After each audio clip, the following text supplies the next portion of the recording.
Nacho Figueras, the Argentine Polo star known for his charisma on and off the field, has found himself at the center of a brewing controversy following an unfiltered interview about an upcoming Netflix documentary on Polo.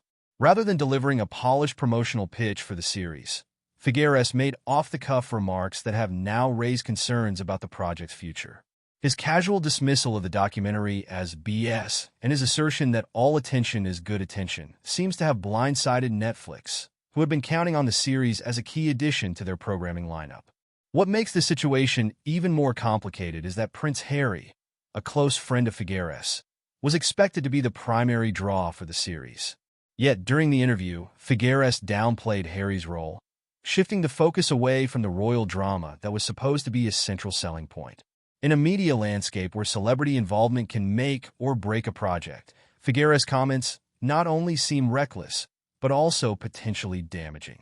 With Netflix already struggling to maintain its edge in the increasingly competitive streaming market, insiders report that executives were counting on Harry's star power to attract viewers, especially those intrigued by his post-royal life.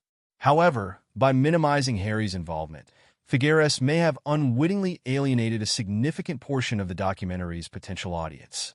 Fans who tuned in expecting to see the Duke of Sussex's polo exploits might be disappointed to find a series more centered around Figueres himself.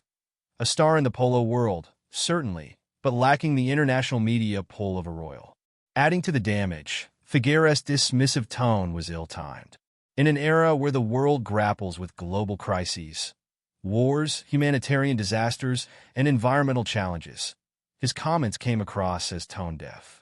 While viewers often look to entertainment as an escape, they expect a certain level of awareness from public figures.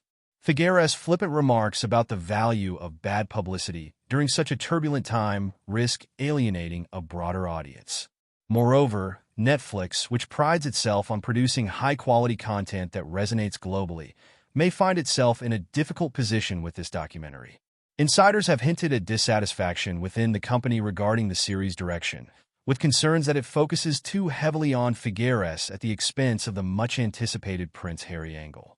The platform had likely envisioned the documentary as part of a larger strategy to capitalize on Harry's ongoing media relevance, especially following his successful ventures into television with projects like The Me You Can't See. This interview may be the final blow to a project already teetering on the edge of failure. Figueres' misstep isn't just about bad PR. It's about breaking the carefully crafted narrative Netflix had likely intended to sell.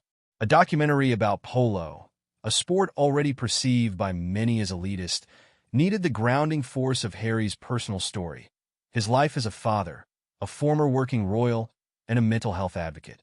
With Figueres now the accidental face of the project, Netflix is left scrambling to salvage a documentary that may no longer appeal to the broad audience they hoped for.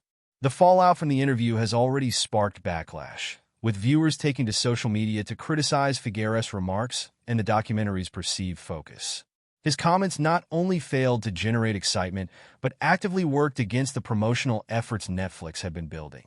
The lack of professionalism in the interview has left many questioning whether the documentary can recover, or if it will be yet another Netflix project that fails to meet its expectations.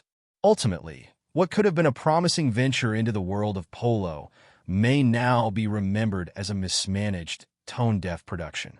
Figueres' comments, dismissive of both the documentary and its audience, may have sealed the project's fate long before it hits the streaming platform. For Netflix, this is more than just a missed PR opportunity. It's a potential commercial flop at a time when the company can hardly afford one.